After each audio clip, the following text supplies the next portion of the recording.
পর দুপক্ষেরই বিজয় দাবি। পারমাণবিক কর্মসূচি ধ্বংসের লক্ষ্য অর্জনে ব্যর্থ যুক্তরাষ্ট্র, মার্কিন গোয়েন্দাদের চাঞ্চল্যকর তথ্য।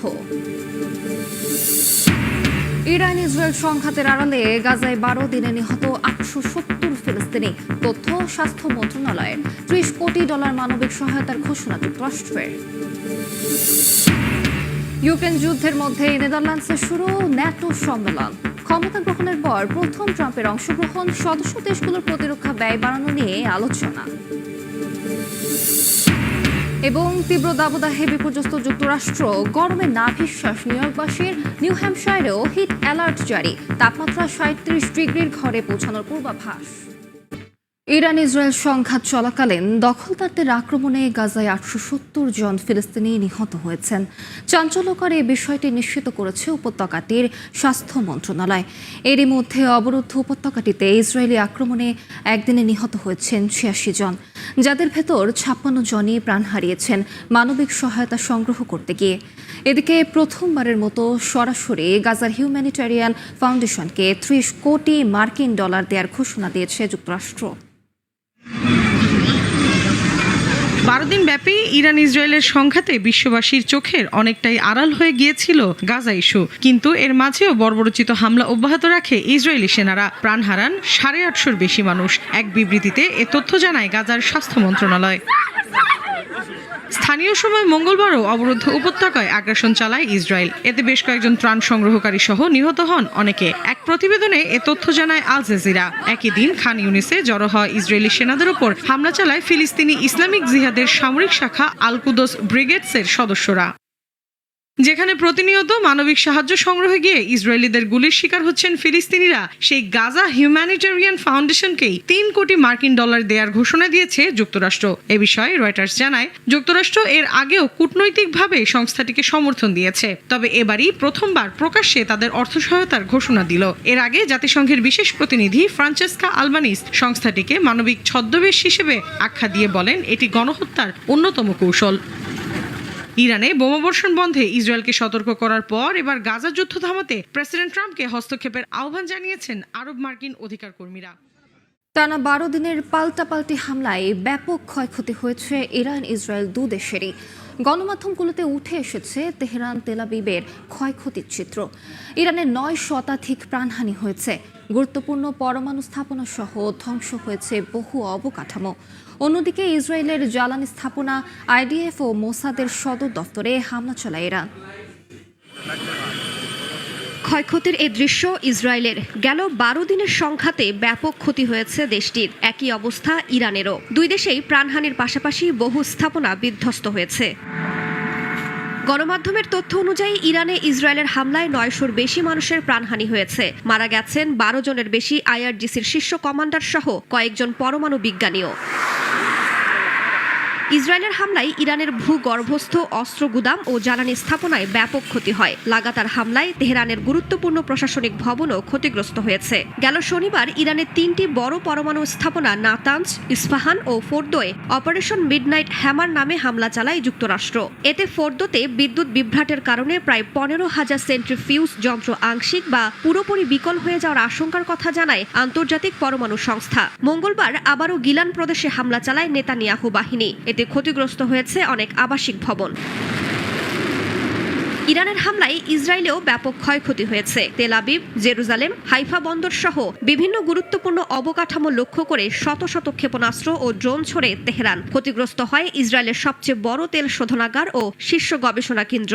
আইডিএফ ও মোসাদের সদর দফতরেও হামলা চালায় তেহরান। সামরিক ও বেসামরিক স্থাপনায় হামলার ফলে গুরুত্বপূর্ণ অবকাঠামো ধ্বংস হয় তেল আবিবের। ইসরায়েলের বেন গুরিয়ন বিমানবন্দরেও হামলা চালায় আইআরজিসি। মঙ্গলবার যুদ্ধবিরতির আগে ইসরায়েলের উত্তরাঞ্চলে হামলা করে ইরান। এতে বেশ কয়েকজন হতাহতের পাশাপাশি অবকাঠামোগত ব্যাপক ক্ষয়ক্ষতি হয়। ভবনে আটকা পড়েছেন অনেক ইসরায়েলি। আন্তর্জাতিক গণমাধ্যম বলছে, ইরানের ধারাবাহিক ক্ষেপণাস্ত্র হামলায় ইসরায়েলের 9,000-এর বেশি মানুষ গৃহহীন হয়েছেন। ক্ষতিগ্রস্ত হয়েছে 200-র বেশি আবাসিক ভবন ও 2,000-এর বেশি অ্যাপার্টমেন্ট। এদিকে বিশ্লেষকদের হিসাব বলছে, গত 13 জুন শুরু হওয়া এই যুদ্ধে ইসরায়েলের দৈনিক ব্যয় হয়েছে প্রায় $20 কোটি। আয়রন ডোম ইন্টারসেপ্টর, ড্রোন প্রতিরোধ, বিমান হামলা ও ক্ষয়ক্ষতি পুনর্গঠনে প্রতিদিন শত শত মিলিয়ন ডলার খরচ হয়েছে তেল আবিবের। যুদ্ধবিরতির পর নিজেদের বিজয় দাবি করেছে ইরান ও ইসরায়েল। তেহরানের দাবি, পারমাণবিক ও ক্ষেপণাস্ত্র কর্মসূচি ধ্বংসের কোনো লক্ষ্যই অর্জন করতে পারেনি যুক্তরাষ্ট্র। আর নেতানিয়াহু দাবি করছেন প্রজন্মের পর প্রজন্ম স্মরণীয় হয়ে থাকবে তেল আবিবের ঐতিহাসিক বিজয়। এদিকে ইরান আর কখনো ইউরেনিয়াম সমৃদ্ধকরণ করবে না বলে স্পষ্ট বার্তা দিয়েছেন ট্রাম্প। আর তেহরান এখন আরও দৃঢ়ভাবে পারমাণবিক কর্মসূচির পক্ষে অবস্থান নিয়েছে বলে জানিয়েছেন ইরানের পররাষ্ট্রমন্ত্রী আব্বাস আরাকচি। স্থানীয় সময় মঙ্গলবার স্লোগানে মুখরিত হয়ে ওঠে ইরানের রাজধানী তেহরানের ইংলাব স্কোয়ার। এ সময় দেশটির সশস্ত্র বাহিনীর প্রতি সমর্থন জানান বাসিন্দারা। বলেন, যুক্তরাষ্ট্রের প্রেসিডেন্ট ডোনাল্ড ট্রাম্পের চাপের মুখে ইরান ও ইসরায়েলের মধ্যে একটি নড়বড়ে যুদ্ধবিরতি কার্যকর হয়েছে। এতে মধ্যপ্রাচ্যের দুই চিরশত্রু দেশের মধ্যে ইতিহাসের সবচেয়ে বড় সামরিক সংঘাতের ইতি ঘটবে বলে আশা করা হচ্ছে। একই দিন যুদ্ধের অবসান ঘোষণা করেন ইরানের প্রেসিডেন্ট মাসুদ পেজেশকিয়ান। বলেন, মহান জাতির বীরত্বপূর্ণ প্রতিরোধের পর একটি ইতিহাস রচনা হয়েছে। এছাড়া ইসরায়েল যুদ্ধবিরতি মানলে ইরানও তা মেনে চলবে বলে জানান পেজেশকিয়ান। ইরানের সংবাদ মাধ্যম নূর নিউজকে একথা জানিয়ে তিনি বলেন, ইরান সংলাপের জন্য প্রস্তুত। তেহরান আলোচনার টেবিলে বসেই ইরানি জনগণের স্বার্থ রক্ষা করবে। পাশাপাশি আন্তর্জাতিক কাঠামোর ভিত্তিতে যুক্তরাষ্ট্রের সঙ্গে চলমান সমস্যার সমাধানে ইরান প্রস্তুত রয়েছে বলেও মন্তব্য করেন প্রেসিডেন্ট পেজেশকিয়ান। সৌদি যুবরাজ মোহাম্মদ বিন সালমানের সঙ্গে ফোন আলাপে এ মন্তব্য করেন তিনি। এদিকে ইরানের সরকার উৎখাতে আগ্রহ নেই বলে জানিয়েছেন ট্রাম্প, কারণ তা অস্থিরতা ডেকে আনবে বলে মনে করেন তিনি। আমি চাই সবকিছু যত দ্রুত সম্ভব শান্ত হোক। রেজিম চেঞ্জ মানেই বিশৃঙ্খলা, আর আদর্শগতভাবে আমরা এতটা বিশৃঙ্খলা দেখতে চাই না। এখানেই শেষ নয়, ইরান আর কখনো ইউরেনিয়াম সমৃদ্ধ করবে না এবং পারমাণবিক অস্ত্র পাবে না বলেও স্পষ্ট বার্তা দেন মার্কিন প্রেসিডেন্ট। ট্রাম্পের এমন বক্তব্যের পর ইরানের পররাষ্ট্রমন্ত্রী আব্বাস আরাকচি বলেন, তেহরান এখন আরও দৃঢ়ভাবে পারমাণবিক কর্মসূচির পক্ষে অবস্থান নিয়েছে। এই প্রযুক্তি অর্জনে ইরান পরিশ্রম করেছে। বিজ্ঞানীরা বিশাল ত্যাগ স্বীকার করেছেন, এমনকি অনেকে প্রাণও দিয়েছেন। আরাকচি আরও বলেন, এই ইস্যু ঘিরেই তার দেশের মানুষের ওপর যুদ্ধ চাপিয়ে দেয়া হয়। ইরানের কেউই এই প্রযুক্তি ছাড়বে না বলে স্পষ্ট বার্তা দেন তিনি।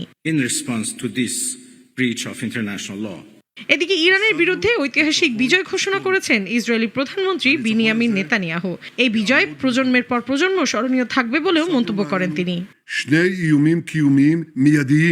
অন্যদিকে নিজেদের বিজয় দাবি করেছেন ইরানি কর্মকর্তারাও। তারা বলছেন, ইসরায়েল ও যুক্তরাষ্ট্র যুদ্ধবিরতির অনুরোধ করেছে। তাদের দাবি, ইরানের পারমাণবিক ও ক্ষেপণাস্ত্র কর্মসূচি ধ্বংস করার কোনো লক্ষ্যই প্রতিপক্ষ অর্জন করতে পারেনি।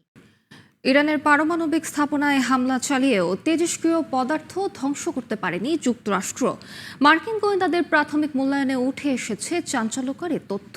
এ বিষয়ে সংবাদ মাধ্যম CNN জানায়, এই হামলা দেশটির পারমাণবিক কার্যক্রম শুধুমাত্র কয়েক মাস পিছিয়ে দিয়েছে। সামনের দিনে আরও কিছু তথ্য উঠেও আসতে পারে বলে জানায় তারা। এদিকে এই মূল্যায়নের সত্যতা অস্বীকার করেছে হোয়াইট হাউস।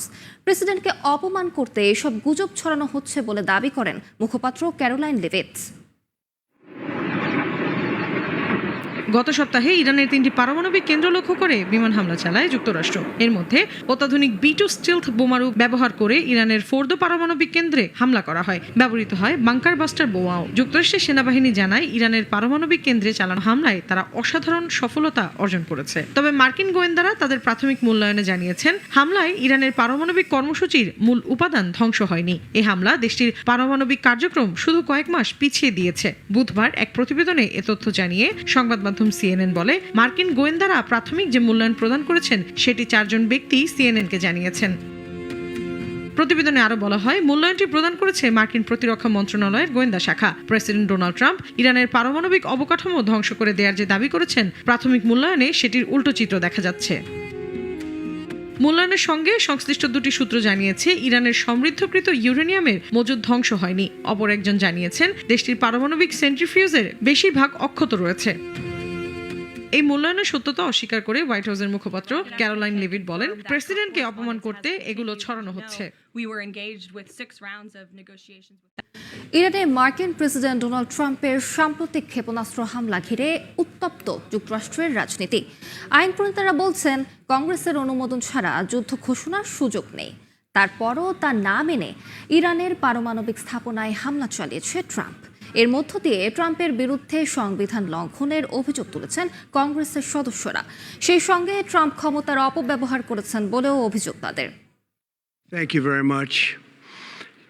ইরান ইসরায়েল সংঘাতের মধ্যে মার্কিন প্রেসিডেন্ট ডোনাল্ড ট্রাম্পের নির্দেশে ইরানের নাতাঞ্জ, ইস্পাহান ও ফোর্দো পারমাণবিক কেন্দ্রে হামলা চালায় যুক্তরাষ্ট্রের সেনারা।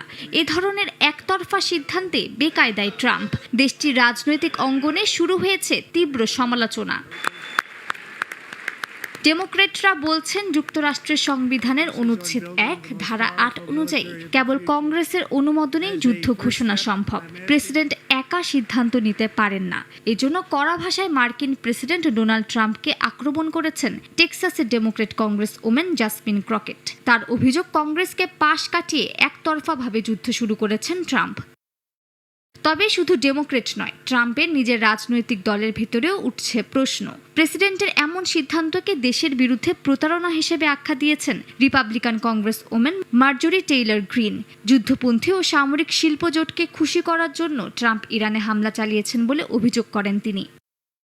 ট্রাম্পের এমন সিদ্ধান্তের পর যুদ্ধ ক্ষমতা সীমাবদ্ধ করতে একযোগে একটি প্রস্তাব উত্থাপনের চেষ্টা করছেন রিপাবলিকান কংগ্রেসম্যান থমাস ম্যাসি এবং ডেমোক্রেট রো খান্না। অনুমতি ছাড়া ভবিষ্যতে প্রেসিডেন্ট যেন এমন হামলা চালাতে না পারেন, সেজন্য আরও শক্ত ধারা রাখার চিন্তা ভাবনা করছেন তারা। কংগ্রেসের একাংশ মনে করে এভাবে নির্বাহী ক্ষমতা ব্যবহার করে যুদ্ধের সিদ্ধান্ত নেওয়া যুক্তরাষ্ট্রের সাংবিধানিক ভারসাম্যের জন্য হুমকি। সামনে যদি আরও হামলা হয়, তবে হয়তো এই বিতর্ক কেবল রাজনৈতিক নয়, আইনি লড়াইও গড়াতে পারে। মার্কিন সেনা ঘাঁটিতে হামলার পর চাপের মুখে প্রেসিডেন্ট ডোনাল্ড ট্রাম্প যুদ্ধবিরতির সিদ্ধান্ত নিয়েছেন বলে জানিয়েছে ইরানি গণমাধ্যম। রাষ্ট্রীয় টেলিভিশনে বলা হয়, যুদ্ধ বন্ধের জন্য এক প্রকার মিনতি করেছেন ট্রাম্প, আর এজন্য কাতারের আমিরের কাছে সহায়তা চান তিনি। তবে ভিন্ন সুরে কথা বলছেন প্রেসিডেন্ট ট্রাম্প। তার দাবি, ইরান ও ইসরায়েল একসঙ্গে শান্তির জন্য ট্রাম্পের কাছে দ্বারস্থ হয়েছে। ইরানের পরমাণু স্থাপনায় হামলার পর খামেনি প্রশাসনকে কড়া হুঁশিয়ারি দিয়েছিলেন মার্কিন প্রেসিডেন্ট ডোনাল্ড ট্রাম্প। সামাজিক মাধ্যমে তিনি জানান, তেহরান যদি মার্কিন হামলার জবাব দেয়, তবে ওয়াশিংটন ভয়াবহ সামরিক অভিযান চালাবে। সোমবার রাতে কাতার ইরাকের মার্কিন সেনাঘাঁটিতে ইরানের হামলার পর যুক্তরাষ্ট্রের কড়া পদক্ষেপের শঙ্কায় ছিল বিশ্ব। তবে ঘটল তার বিপরীত। কিছুক্ষণের মধ্যেই যুদ্ধবিরতির ঘোষণা দেন মার্কিন প্রেসিডেন্ট ডোনাল্ড ট্রাম্প। হঠাৎ ট্রাম্পের এমন সিদ্ধান্তে অবাক হন অনেকেই। আবার অনেকের মনে প্রশ্ন, তবে কি ভয় পেয়ে গেলেন ট্রাম্প? কোন চাপের মুখে এমন সিদ্ধান্ত নিয়েছেন মার্কিন প্রেসিডেন্ট? ইরানি রাষ্ট্রীয় টিভি IRINN যুদ্ধবিরতির ঘোষণা দেওয়ার সময় জানায়, ট্রাম্প যুদ্ধবিরতির জন্য হাত জোড় করেছেন। দেশটির গণমাধ্যমের দাবি, কাতারের মার্কিন ঘাঁটিতে ইরানের সফল হামলার পর যুক্তরাষ্ট্র চাপে পড়ে যুদ্ধবিরতির বার্তা দিয়েছে। গণমাধ্যমটি আরও জানায়, তেহরানের বিরুদ্ধে যুদ্ধে জড়াতে চায় না ওয়াশিংটন। বিভিন্ন গণমাধ্যমের তথ্য মতে, ইরানকে যুদ্ধবিরতিতে সম্মত করতে মধ্যপ্রাচ্যের আরেক দেশ কাতারের সহায়তা নিয়েছে যুক্তরাষ্ট্র।